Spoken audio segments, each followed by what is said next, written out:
در مشاوره های قبل از بارداری که زوجین مراجعه می‌فرمایند، ابتدا ما خانم رو یک معاینه لگنی می‌کنیم و سونوگرافی براش درخواست میدیم. همچنین یک سری آزمایشات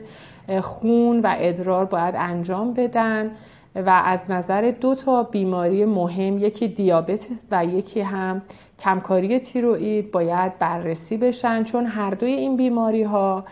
بر روی فرایند باردار شدن و بارداری اثر خواهد گذاشت. همچنین آقا هم میتونه از نظر پاپسمیر اگر خودش تمایل داره یه بررسی بشه که اگر حالا اسپرما ضعیف باشن یا قدرت باروری خوبی نداشته باشن، همزمان ایشون هم تقویت بشن. از موارد دیگه‌ای که قبل از بارداری باید بررسی بشه، چکاپ و معاینات دهان و دندان هست، به خاطر اینکه عفونت‌های دهان و دندانی باعث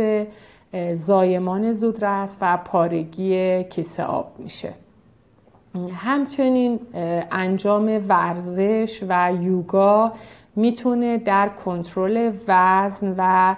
شرایط توده بدنی شما خیلی کمک کننده باشه، ایجاد آرامش برای شما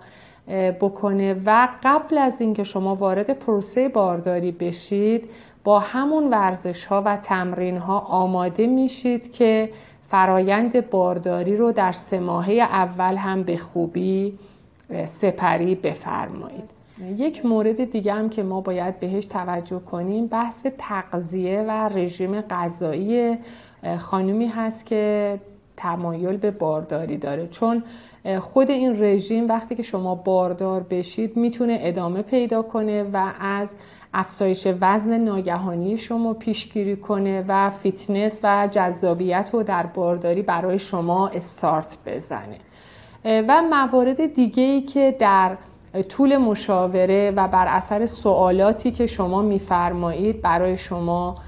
توضیح داده میشه و اگر که دغدغه ذهنی، استرس و یا فوبیا و ترس از باردار شدن هم در شما وجود داشته باشه، باید بررسی برای شما صورت بگیره و خوبه که یک مشاوره قبل از بارداری براتون انجام بشه. ما در خدمتتون هستیم. امیدوارم که این ویدیو مفید بوده باشه.